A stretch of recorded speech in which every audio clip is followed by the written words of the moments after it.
सभी श्रोताओं एवं दर्शकों को मेरा नमस्कार। आज मैं शिक्षा शास्त्र पर अपना विचार लेकर आप सबों के सम्मुख उपस्थित हुआ हूँ। अशिक्षित को शिक्षा दो, अज्ञानी को ज्ञान। अशिक्षित को शिक्षा दो, अज्ञानी को ज्ञान। शिक्षा से ही बन सकता है मेरा भारत देश महान। हम जानते हैं शिक्षा शब्द अंग्रेजी के एजुकेशन शब्द का हिंदी रूपांतर है। एजुकेशन लैटिन भाषा का शब्द है जिसका निर्माण ई और कैटम से हुआ है। ई का अर्थ है अंतः तथा कैटम का अर्थ है आगे बढ़ाना। इस प्रकार एजुकेशन का शाब्दिक अर्थ है बालक के आंतरिक ज्ञान का उद्घाटन या विकास। साधारण अर्थों में हम कह सकते हैं कि अज्ञानता रूपी अंधकार को मिटाने के लिए ज्ञान रूपी प्रकाश का प्रयोग करना ही शिक्षा है। प्रसिद्ध शिक्षा शास्त्री लॉक का कहना है, plants are developed by cultivation and man by education. यानी पौधों का विकास कृषि द्वारा और मनुष्य का विकास शिक्षा द्वारा होता है। इसी प्रकार विभिन्न शिक्षा शास्त्रियों ने अपने अपने विचार भिन्न भिन्न प्रकार से दिए हैं। वास्तव में शिक्षा नैतिक प्रशिक्षण की एक प्रक्रिया है तथा सामाजिक न्याय की स्थापना जिस प्रक्रिया द्वारा की जाती है वह शिक्षा कहलाती है। शिक्षा से मेरा अभिप्राय उस प्रशिक्षण से है जो विद्यार्थियों में उचित आदतों के निर्माण द्वारा सद्गुणों को उत्पन्न करता है। बुद्धिमत्ता, साहस, संयम और न्याय ये चार प्रमुख सद्गुण हैं। इस प्रशिक्षण से हमें यह योग्यता प्राप्त हो जाती है कि हम उस वस्तु से सदा घृणा करें जिससे हमें घृणा करनी चाहिए और उस वस्तु से प्रेम करें जिससे वास्तव में प्रेम करना चाहिए। और मेरी दृष्टि में इसके प्रशिक्षण को ही शिक्षा कहा जाता है। सद्गुण अच्छे चरित्र का आधार है। बुद्धिमत्ता न्याय एवं अंतर्दृष्टि है। शिष्टाचार सामाजिक परंपरा के अनुसार आचरण करना है। शिक्षा के विकास के आधार पर सीखना को इन्हीं के श्रेणी में रखा गया है। प्रत्येक वस्तु स्वयं में पूर्ण है किंतु एक वृहद समग्र का अंश भी है। उदाहरण के लिए हम अंगुली को लें। एक अंगुली स्वयं में पूर्ण है किंतु बाँह का अंश है। बाँह स्वयं में पूर्ण है किंतु हाथ का अंश है। हाथ पूर्ण होते हुए भी शरीर का अंश है और शरीर प्राणी जगत का अंश है तथा प्राणी जगत ब्रह्मांड एवं ब्रह्मांड ईश्वर का अंश है। यह ईश्वर ही संपूर्ण ब्रह्मांड में व्याप्त एकता है जो अपनी एकता कायम रखकर भी अनेक रूप ले सका है। स्वामी विवेकानंद ने कहा था कि बालक को इस प्रकार की शिक्षा दी जाए जिससे उनका चरित्र बने, बुद्धि का विकास हो, मानसिक शक्ति बढ़े और वह अपने पैरों पर खड़ा हो सके। सारी शिक्षा का अंतिम लक्ष्य मनुष्य का विकास करना है। जिस प्रशिक्षण से मनुष्य की इच्छा शक्ति का प्रकाश फलदायी हो वही शिक्षा है। महान शिक्षा शास्त्री सुकरात सार्वजनिक शिक्षक के रूप में जहाँ तहाँ घूमते रहते और युवकों से वाद विवाद करते रहते थे। इनका उद्देश्य युवकों से वाद विवाद करके ज्ञान उत्पन्न करने में बच्चों को मदद करना था। इनका कहना था सदाचार ज्ञान पर आधारित है। कोई मनुष्य अपनी इच्छा से गलती नहीं करता है। मनुष्य की गलती उसकी अज्ञानता का परिणाम है। ज्ञान आत्मनिरीक्षण से होती है, इसलिए विद्यार्थियों को आत्मनिरीक्षण का ज्ञान देने का प्रयास करना चाहिए। शिक्षा का मुख्य कार्य भद्र आचरण सिखाना है। भद्र आचरण तब तक संभव नहीं जब तक ज्ञान ना हो। यह ज्ञान आत्मनिरीक्षण से ही संभव होगा। शिक्षक का कार्य है कि वह बालकों में सोचने समझने की शक्ति का विकास करने का प्रयत्न करें।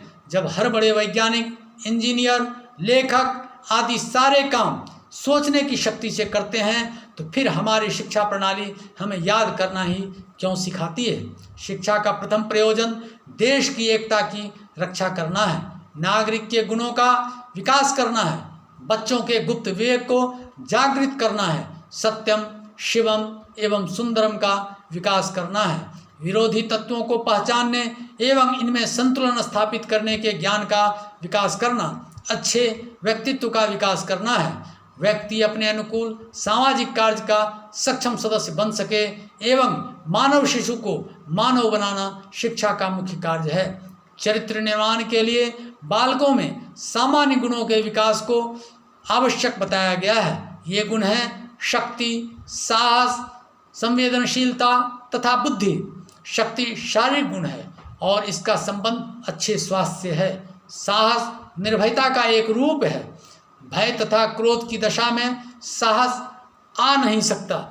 स्वास्थ्य तथा शक्ति साहस के लिए आवश्यक है। इसके अतिरिक्त आत्मसम्मान तथा जीवन के प्रति तटस्थ दृष्टिकोण का सम्मिश्रण साहस के लिए आवश्यक है।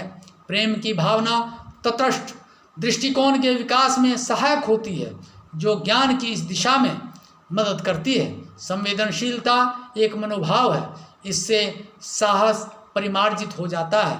इसके लिए प्रशंसा और सहानुभूति दो आवश्यक शर्तें हैं। बुद्धि ज्ञानोपार्जन की क्षमता है। जिज्ञासा बौद्धिक जीवन की आधारशिला है। इसके बिना अभीष्ट विकास की भावना नहीं रहती है। अच्छे शिक्षक अपने कार्य के प्रति उत्साही होते हैं। वे अपने विषय के संबंध में तथा शिक्षण प्रणालियों के संबंध में अपना ज्ञान बढ़ाने के लिए निरंतर सचेष्ट रहते हैं। वे अपने उत्साह को ताज़ा और समय के अनुकूल बनाए रखने के लिए सजग रहते हैं। शिक्षक को चाहिए कि उस बालक से प्यार करे जो उसके पास शिक्षा पाने की दृष्टि से आता है। बालक के विकास एवं उसकी शिक्षा के लिए पालक एवं शिक्षक दोनों को अच्छे अच्छे उपाय सोचने चाहिए। इस प्रकार सारांश यह निकलता है कि बच्चों की मनोदशा का आदर करते हुए उसके मन की क्रिया को सदुपयोगी बनाने का प्रयास ज़्यादा लाभकारी होता है। बच्चे अपनी हर क्रिया कहीं न कहीं किसी न किसी रूप में आदर पाने के लिए ही करते हैं। यदि उसमें से कुछ क्रिया गलत भी हो जाए या गलत नज़र आए या सही में गलत भी हो जाए तो पिछली क्रिया का आदर करते हुए अगली क्रिया को सुधारने का भी प्रयास लाभकारी होता है। पिछली क्रिया का आदर करने से समझ का द्वार खुल जाता है। इसके बाद बच्चे को जो कुछ भी दिया जाता है वह आसानी से ग्रहण कर लेता है। जो बच्चे विशेष रूप से कमज़ोर होते हैं उनके साथ लक्ष्य बनाकर किसी विषय के टॉपिक को क्रमानुसार देकर समझाने में सहूलियत होती है एवं बच्चे को समझने में विशेष उत्साह आने की संभावना रहती है।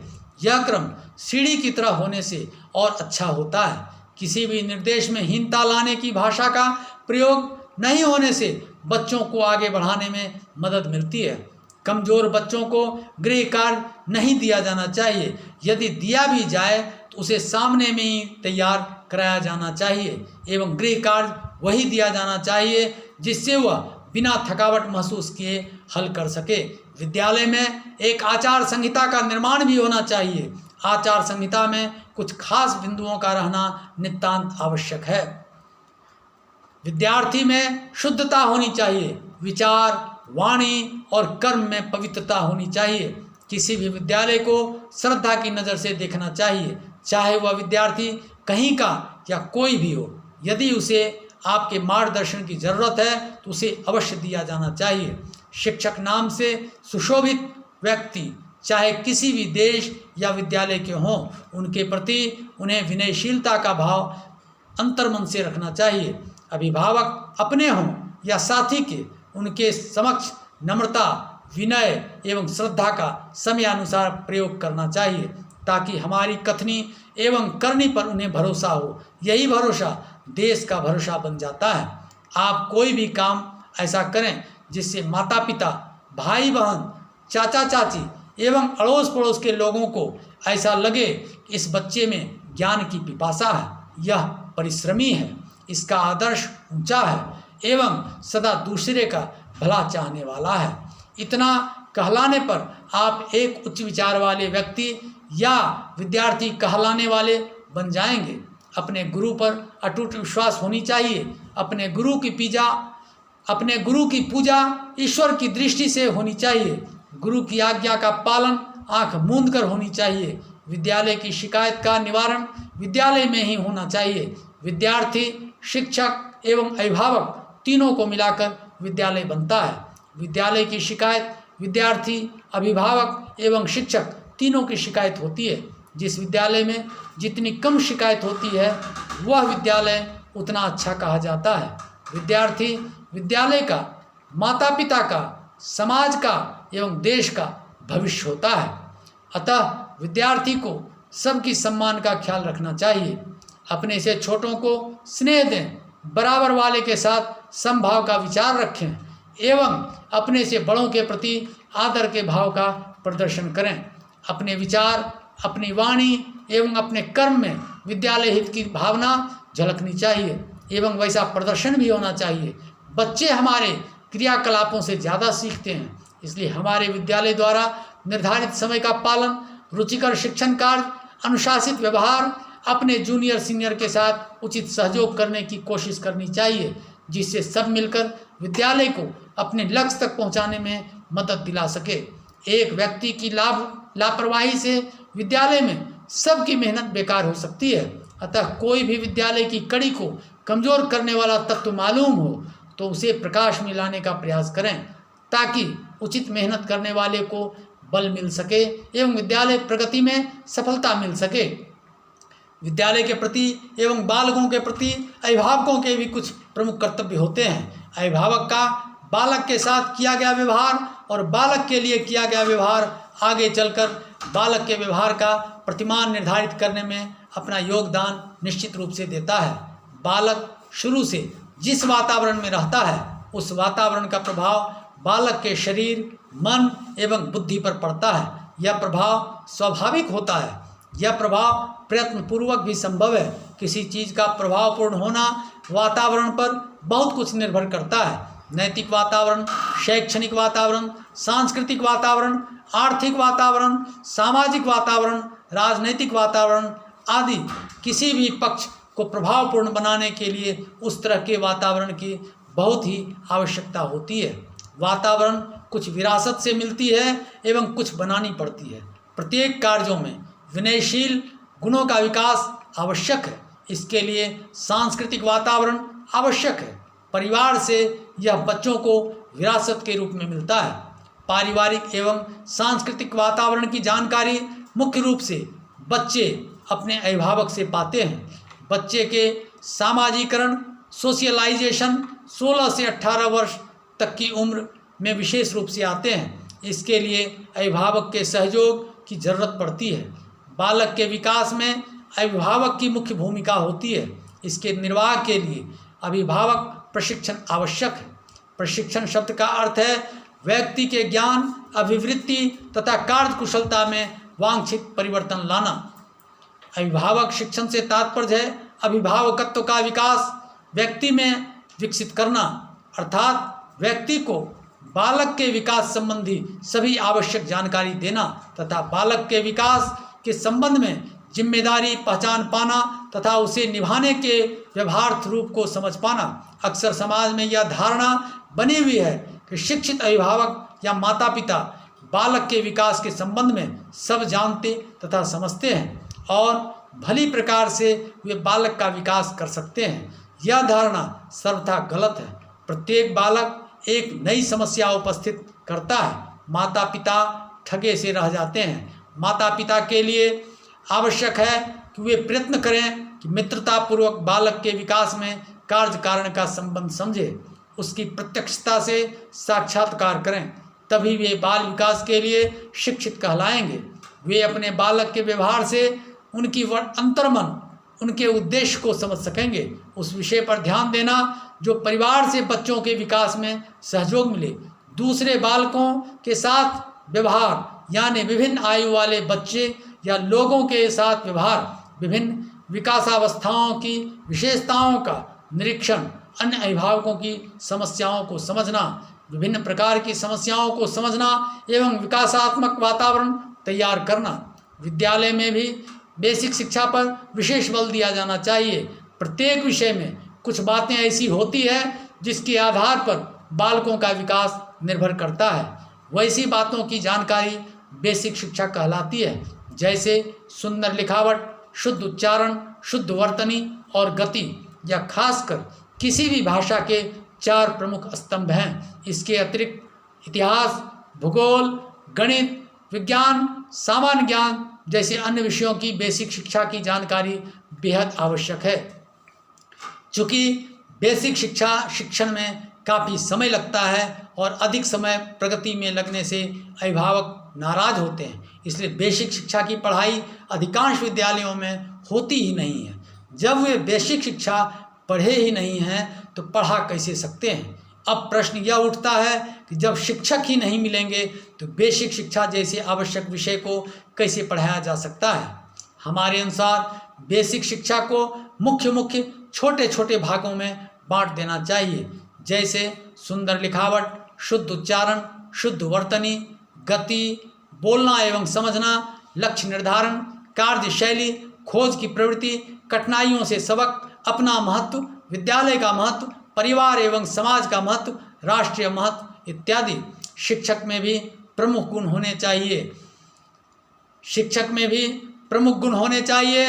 उनका व्यक्तिगत जीवन पवित्र होना चाहिए। उनका चरित्र अग्नि के समान प्रकाशमान होना चाहिए। उच्चतम आदर्शों की सजीव मूर्ति होनी चाहिए। ज्ञान दान के लिए तत्पर होना चाहिए। शिक्षक को त्यागी होना चाहिए। छात्र के प्रति सहानुभूति होनी चाहिए, जिसमें सारी शक्ति लगा देने वाली प्रवृत्ति होनी चाहिए। विद्यार्थियों की आत्मा में अपनी आत्मा को प्रविष्ट कर देने की भावना होनी चाहिए। शास्त्र का ज्ञान होना चाहिए। शास्त्रों के मर्म को जानने वाला होना चाहिए। वह शब्दों के परे अर्थ को जानने वाला होना चाहिए। इनमें निष्पापता होनी चाहिए। बालक में स्वावलंबन, आत्मसम्मान, आत्मविश्वास आदि गुणों को उत्पन्न करने का गुण होना चाहिए। शिक्षक का कार्य बालकों को जन्म के समय मिले शक्तियों के विकास का वातावरण प्रदान करना है। शिक्षक को अपनी ओर से कोई आज्ञा या निर्देश नहीं देना चाहिए। बालक जब अपने आप को सीखता है, अपनी उन्नति देखता है तो वह बहुत प्रसन्न होता है। ज्ञानेंद्रिय प्रशिक्षण आवश्यक है। कामेंद्रियों का प्रशिक्षण भी समयानुसार दिया जाना चाहिए। शिक्षा का मुख्य उद्देश्य चरित्र निर्माण होना चाहिए। शिक्षक का हृदय और मन पवित्र होना चाहिए। चरित्र की शुद्धता होनी चाहिए। शिक्षक में अपने विद्यार्थियों के प्रति प्रेम होना चाहिए। प्रेम के संचार में लोभ नहीं आना चाहिए और ना ही स्वार्थ। प्रेम केवल विद्यार्थी को निर्देशित करने के लिए हो। विद्यार्थियों के भी कुछ कर्तव्य होते हैं। विद्यार्थी में शुद्धता, विचार, वाणी और कर्म में पवित्रता होनी चाहिए। ज्ञान की पिपासा होनी चाहिए। जिज्ञासु होना चाहिए। लगन के साथ परिश्रम करने की इच्छा शक्ति होनी चाहिए। हम वही पाते हैं जो चाहते हैं, इसलिए विद्यार्थियों में उच्च आदर्श के लिए व्याकुलता होनी चाहिए। विद्यार्थी का गुरु में अटूट विश्वास होनी चाहिए। गुरु के प्रति समर्पण होना चाहिए। नम्रता, विनय एवं श्रद्धा विद्यार्थी का मुख्य अंग होना चाहिए, जिसमें जागरूकता के अनुसार स्वतंत्र चिंतन भी होना चाहिए। अपने गुरु की पूजा ईश्वर दृष्टि से होनी चाहिए। गुरु की आज्ञा का पालन आंख मूंद कर करना चाहिए। जन समूह की भी शिक्षा अनिवार्य है। जन समुदाय के प्रति अपार स्नेह रखना चाहिए। गरीबों की दशा पर विशेष ख्याल रखना चाहिए। असंख्य लोग जहाँ गरीबी एवं अशिक्षा में जीवन बिता रहे हैं, वहाँ देश कभी तरक्की नहीं कर सकता। इसलिए जन समूह की अवहेलना करना महान राष्ट्रीय पाप है। भारतवर्ष की उन्नति का आधार जन साधारण में शिक्षा और बुद्धि का प्रसार करना है। निम्न वर्ग के लोगों की सबसे बड़ी सेवा उनको शिक्षित करना है। उनके विचारों को कर्मठता की ओर ले जाने का प्रयास करना है। आध्यात्मिकता के रत्न शास्त्र एवं ग्रंथों में छिपे हैं। ये शास्त्र ग्रंथ संस्कृत भाषा में हैं। इन्हें जन साधारण तक पहुंचाना संभव नहीं है। इस गौरवमयी संस्कृत भाषा के ग्रंथों से रत्नों को लेकर जनता की भाषा में इनका प्रचार करना चाहिए। लोगों को बोलचाल की भाषा में शिक्षा दी जानी चाहिए। आध्यात्मिकता की बातें भी मातृभाषा के माध्यम से समझाई जानी चाहिए। हिंदी के साथ साथ संस्कृत की शिक्षा भी चलनी चाहिए। संस्कृत की ध्वनि में हमारी प्रतिष्ठा है। संस्कृत शब्दों से बल और शक्ति प्राप्त होती है। हमारा राष्ट्र झोपड़ियों में बसता है। झोपड़ियों तक सत्य का प्रसार होना चाहिए।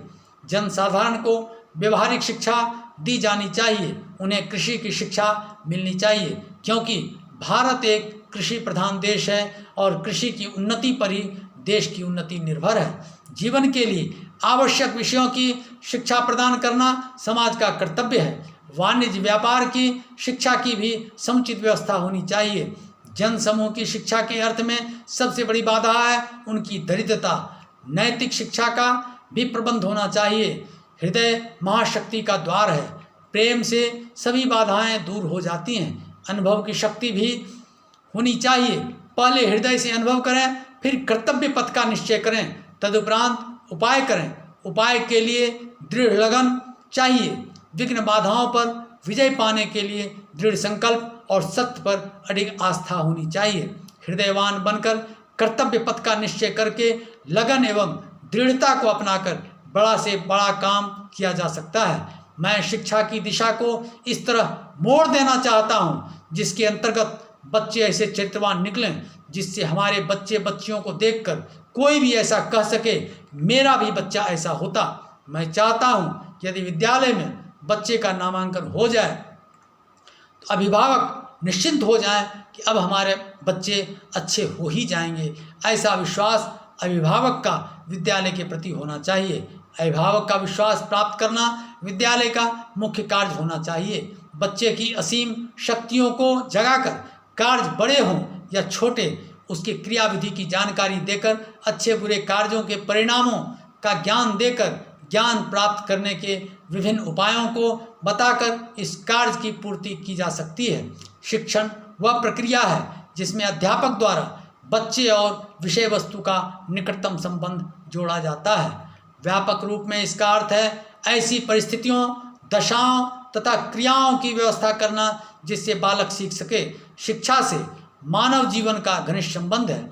जब से मानव इस धरती पर अवतरित हुआ है तब से शिक्षा का क्रम किसी न किसी रूप में जाने अनजाने चलता आ रहा है। जन्म से लेकर मृत्यु तक मनुष्य कुछ न कुछ सीखता ही रहता है। शिक्षा द्वारा ही वह अपनी सामाजिक, सांस्कृतिक, बौद्धिक एवं नैतिक उन्नति करता है। शिक्षा रूपी प्रकाश को पाकर वह कमल की भांति खिल उठता है। शिक्षा के सहज प्रभाव में बढ़ता रहता है। शिक्षा अच्छी और बुरी दोनों ही होती है। यदि शिक्षा एक व्यक्ति को उठा सकती है तो अशिक्षा उसे पतन के गर्त में भी गिरा सकती है। शिक्षा और अशिक्षा में यही अंतर है। शिक्षा विद्यालय, महाविद्यालय, विश्वविद्यालय या अन्य शैक्षिक संस्थानों से प्राप्त की जाती है, पर कुछ अंश में शिक्षा अन्य जगहों से भी प्राप्त होती है, जैसे परिवार से, संगी साथी से, धार्मिक संस्थाओं से, चलचित्र से, रेडियो से, समाचार पत्र से एवं आधुनिक समय में कई तकनीकी तंत्रों से भी शिक्षा प्राप्त होती है। विद्यालय शिक्षा की एक सक्रिय संस्था है। आधुनिक युग में विद्यालय का महत्व बहुत अधिक बढ़ गया है। प्रारंभ में मानव का जीवन जब इतना सभ्य नहीं था तो वह अपनी संस्कृति का संरक्षण और नियमित संस्थाओं से करता था।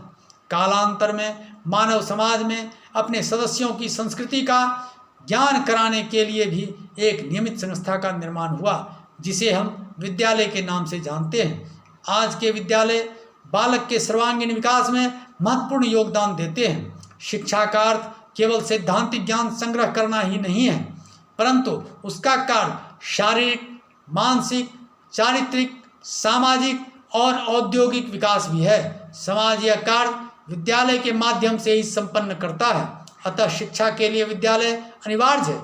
विद्या का अर्थ केवल भाषा का ज्ञान या अक्षर ज्ञान से ही नहीं है, बल्कि विद्या एक व्यापक शब्द है और इसके अंतर्गत वे सभी बातें आती हैं जो मनुष्य के राजनीतिक, सामाजिक, आर्थिक और कलात्मक विकास के लिए आवश्यक होती है।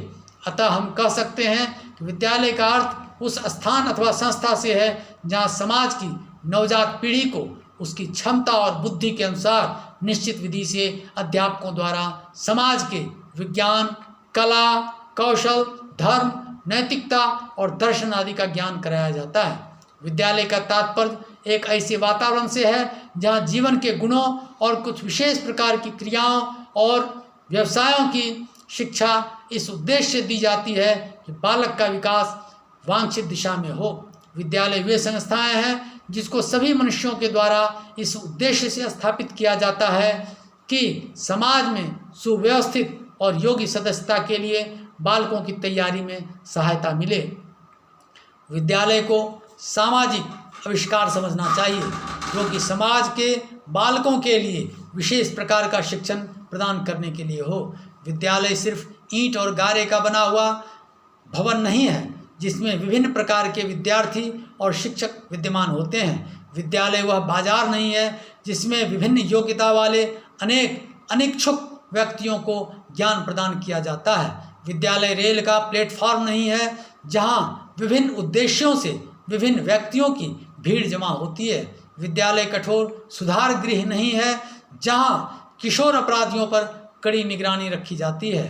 विद्यालय आध्यात्मिक संगठन है जिसका अपना विशिष्ट व्यक्तित्व है। संक्षेप में हम यह भी कह सकते हैं, एक सुसंचालित विद्यालय एक सुखी परिवार, एक पवित्र मंदिर, एक सामाजिक केंद्र, लघु रूप राज्य तथा मनमोहक वृंदावन है जिसमें इन सब बातों का सुंदर मिश्रण होता है।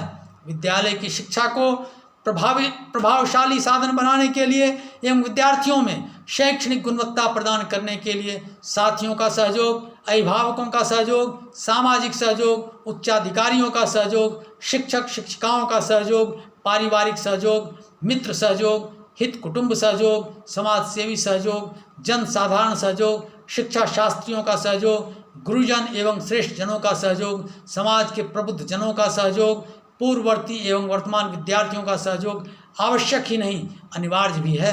विद्यालयों का सामाजिक जीवन से संपर्क होना चाहिए। अभिभावकों द्वारा, समाज सेवियों द्वारा विद्यालय को संरक्षण प्राप्त होना चाहिए। अब बात आती है पाठ्यक्रम की। पाठ्यक्रम को अंग्रेजी में करिकुलम कहा जाता है, जिसका अर्थ है दौड़ का मैदान। जिस प्रकार एक दौड़ने वाला दौड़ के मैदान को पार करके विजयी हो सकता है, उसी प्रकार बालक पाठ्यक्रम रूपी मैदान को पार करके विजयी हो सकता है। बिना पाठ्यक्रम के शिक्षा का काम सुचारू रूप से चल ही नहीं सकता है। सच तो यह है कि पाठ्यक्रम विद्यालय के लिए उतना ही आवश्यक है जितना रेलवे यात्रा करने वाले यात्रियों के लिए टाइम टेबल। अध्यापक को क्या पढ़ाना है, इस बात का पूर्ण ज्ञान पाठ्यक्रम से ही होता है तथा बालक का सर्वांगीण विकास देश, काल एवं समाज द्वारा प्रभावित पाठ्यक्रम से ही होता है। पाठ्यक्रम को शैक्षिक कार्यक्रम का प्राण कहना अनुचित नहीं होगा। पाठ्यक्रम समस्त अनुभवों का संकलन है जो विद्यालय द्वारा बालक को शिक्षा के उद्देश्य तक पहुंचाने में प्रयोग किया जाता है। बालक को अधिक विषयों के मुख्य सिद्धांत एवं उसमें निहित विचारों का संपूर्ण ज्ञान देने की व्यवस्था पाठ्यक्रम से ही संपन्न हो सकती है। पाठ्यक्रम अध्यापक के हाथ में एक साधन है जिससे वह अपने विद्यार्थी को अपने लक्ष्य के अनुसार विद्यालय में चित्रित करता है। पाठ्यक्रम का तात्पर्य केवल इतना ही देखना नहीं होता है कि बालक ने शैक्षिक विषयों एवं परंपरागत विचारों का कितना अध्ययन किया है, वरन यह भी देखना होता है बालक ने विद्यालय के जीवन में कितना अनुभव एवं ज्ञान प्राप्त किया है। एक आदर्श पाठ्यक्रम एक अध्यापक और छात्र दोनों को ज्ञात कराता है उन्हें क्या पढ़ाना है एवं छात्रों को क्या पढ़ना है। छात्रों को लोकतंत्र के लिए भी तैयार करना इसका उद्देश्य है। इस प्रकार इसका उद्देश्य व्यक्तियों का निर्माण करना भी है जो खोज और ज्ञान की सीमाओं को और अधिक विकसित कर सके। विभिन्न योग्यताओं, क्षमताओं तथा अभिरुचियों वाले छात्रों की आवश्यकताओं की पूर्ति करना एवं विद्यालय के समस्त छात्रों का बहुमुखी विकास करना भी आदर्श पाठ्यक्रम का उद्देश्य है। छात्रों के अंदर अंतर्राष्ट्रीयता की भावना का विकास करना भी पाठ्यक्रम का मुख्य उद्देश्य होता है। अंतर्राष्ट्रीयता विश्व बंधुत्व या वसुधैव कुटुंबकम की भावना का राजनीतिक रूप है। इसका उद्देश्य आत्मसम्मान एवं सुशासन पूर्ण शब्दों का ऐसा परिवार बनाना है जो समानता, शांति और पारस्परिक सहयोग के संबंध सूत्रों से एकता में बंधा हो। अंतर्राष्ट्रीय सद्भावना विश्व बंधुत्व, विश्व मैत्री एवं विश्व नागरिकता पर आधारित एक ऐसी भावना है जिसमें हमें केवल अपने तक ही सीमित रहने की प्रेरणा नहीं मिलती, बल्कि हम विश्व नागरिकता के संबंध में विचार करने लगते हैं। हम अपने को विश्व नागरिक समझते हैं और विश्व के कल्याण के सामने निजी कल्याण की चिंता नहीं करते हैं। गोल्ड स्मिथ ने कहा है, internationalism is a feeling that it's individual is not only A member of his state but citizen of the world. तात्पर्य अंतर्राष्ट्रीयता एक ऐसी भावना है जो हमें केवल अपने ही देश का नागरिक नहीं वरन विश्व नागरिक समझने को प्रेरित करती है। अंतर्राष्ट्रीयता की शिक्षा का एक प्रमुख उद्देश्य भावना के लिए शिक्षा का एक प्रमुख उद्देश्य निर्धारित करना अनिवार्य है। इस उद्देश्य में छात्रों को विश्व नागरिकता का पाठ पढ़ाया जाना चाहिए। बालकों में संकीर्णता की भावना का विकास नहीं होना चाहिए। बच्चों को विश्व के सभी देशों की संस्कृतियों का परिचय कराया जाना चाहिए। संसार की उन सभी समस्याओं से विद्यार्थियों को परिचित कराया जाना चाहिए जो समस्याएं प्रायः सभी देशों के सामने आया करती हैं। इन समस्याओं का समाधान करने के तरीकों से छात्रों को आरंभिक अवस्था में ही परिचित करा दिया जाना चाहिए। बालक को इतनी जानकारी की व्यवस्था की जानी चाहिए ताकि वे अपने संस्कृति के प्रति आदर करने के साथ साथ अन्य संस्कृतियों का भी आदर करें। केवल अपने ही देश के समाज का ज्ञान नहीं होना चाहिए वरन अन्य देश के समाज का ज्ञान भी होना चाहिए। छात्रों में तर्क निर्णय तथा शक्तियों का विकास किया जाना चाहिए। छात्रों में मानवीय गुणों का विकास होना चाहिए। बालक और बालिका को इस योग्य बनाना कि वे समाज के कार्यों में सक्रिय रूप से हाथ बटा सकें। बालक बालिकाओं को संसार के सभी देशों की परिस्थितियों का ज्ञान कराया जाना चाहिए। विश्व में एक साथ रहने के भाव पैदा करना, विश्व की अनेक बातों की जानकारी कराना, विश्व के देशों के प्रति सद्व्यवहार करने की शिक्षा देना, उनको उस योग्य बनाना कि वे अपने देश की संस्कृति तथा राष्ट्र का ही सिर्फ पक्ष न लें वरन दूसरे राष्ट्रों को भी स्थान दें। अंतर्राष्ट्रीय शिक्षा के प्रमुख कार्यों में शिक्षा में क्रिया का स्थान अपनाया जाना चाहिए। विद्यालयों में उचित वातावरण निर्माण पर जोर दिया जाना चाहिए। स्वतंत्र विचार का सिद्धांत अपनाया जाना चाहिए। सहनशीलता की शक्ति का विकास किया जाना चाहिए। आत्मनिर्भरता के सिद्धांत को अपनाया जाना चाहिए। सच्चाई का विकास किया जाना चाहिए। आपसी संबंधों को विकसित किया जाना चाहिए एवं सामूहिक उत्तरदायित्व का विकास किया जाना चाहिए। विद्यार्थियों में भय की भावना को दूर किया जाना चाहिए। आज हमारे लिए सार्वभौम शिक्षा की आवश्यकता है जो विश्व नागरिकता के प्रति श्रद्धा तथा अंतर्राष्ट्रीय नागरिकता को उत्पन्न करे और देश के प्रति ही नहीं बल्कि मानवता के प्रति भी प्रेम उत्पन्न करे। शिक्षा की यह व्यवस्था अंतर्राष्ट्रीय शांति उत्पन्न करेगी जो आदर्श शांति द्वारा प्राप्त करना संभव है। मैं यह कहना चाहूँगा कि एक एक बच्चा अपने माता पिता, अपने परिवार, समाज, राष्ट्र एवं विश्व का सरताज होता है। वह सब गुण लेकर धरती पर आता है। वह एक बीज के समान होता है जिसमें एक विशाल वृक्ष का रूप छिपा रहता है और उस बीज से उत्पन्न वृक्ष वर्षों तक अनेकों फल देते रहते हैं, परंतु आवश्यकता है उस बीज को उचित जगह पर उचित समय में रोपने की एवं एक लंबे समय तक उचित देखभाल करने की। ठीक इसी प्रकार एक बालक के विकास के लिए उनके अंदर सद्गुण रूपी जो फल है वह समय पर फले फूले, इसके लिए अवसर देकर उसके विकास के लिए प्रयत्नशील रहना चाहिए। इसके लिए शिक्षा प्रशासकीय व्यवस्था के अतिरिक्त अभिभावक, स्वयंसेवी, समाजसेवी, शिक्षा शास्त्री एवं स्थानीय निकाय का भी एक महत्वपूर्ण दायित्व बनता है। विद्यालय सरकारी हो या गैर सरकारी, मान्यता प्राप्त हो या गैर मान्यता प्राप्त, सभी अपने अपने स्तर से एक आदर्श विद्यार्थी के निर्माण में यथासाध्य धर्म कर्म का निर्वहन करें ताकि देश में आदर्श विद्यार्थी का निर्माण हो सके। जब बालक ही भविष्य के कर्णधार हैं तो सारी चेष्टा राष्ट्र रक्षा हेतु समर्पण कर देना चाहिए। अभिभावक का अर्थ धर्म कर्म बाल विकास ही होना चाहिए। बालक को श्रेष्ठ जीवन के निर्माण के लिए अभिभावक सहयोग अति महत्वपूर्ण है। इसकी पूर्ति में अनेक प्रकार की कठिनाइयाँ होती हैं, पर यदि इच्छा हो तो उस परिस्थितियों का परिवर्तन कर श्रेष्ठ बालक निर्माण में योगदान दिया जा सकता है। बालक अज्ञानी होते हैं इसलिए तरह तरह की समस्याएं पैदा करते रहते हैं, पर अभिभावक उसकी परिस्थितियों मनोभावों को समझकर उसे हटाने की नई नई विधियां बना सकते हैं। समाज की गति मति भी शंका से भरी पड़ी है। उसे सुलझाने के लिए समाज के सभी श्रेणी के लोगों को अपने अपने स्तर से लगे रहने की आवश्यकता है। बाल सुधार एक कठिन कार्य है, यह किसी एक आदमी का काम नहीं है। जब प्रशासकीय व्यवस्था के साथ साथ साधारण से साधारण लोगों तक का सही सहयोग नहीं प्राप्त होगा, तब तक पूर्ण बाल विकास में सुधार की आशा करना एक मूर्खता होगी। इसलिए बाल विकास को एक महत्वपूर्ण कार्य समझकर देश के जनसाधारण से लेकर उच्च स्तरीय लोगों से सभी प्रकार के विद्यालयों में नैतिक समर्थन पूर्ण रूपेण मिलते रहना चाहिए, ताकि शिक्षा में लगे शिक्षक शिक्षार्थी विद्यालय का मनोबल झुकने न पाए। अतः मैं कहना चाहूँगा कि आधुनिक शिक्षा प्रशासकीय व्यवस्था के लिए जो भी नियम निर्धारित हैं वे बाल विकास के अनुकूल ही बनाए गए हैं। फिर भी इसके प्रयोग में या व्यवहार में दोष आना स्वाभाविक है।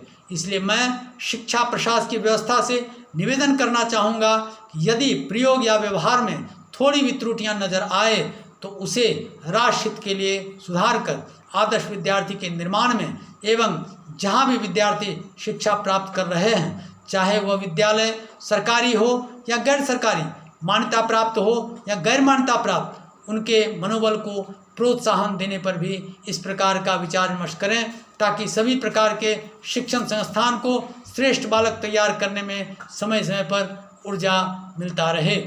इसलिए तो कहा गया है,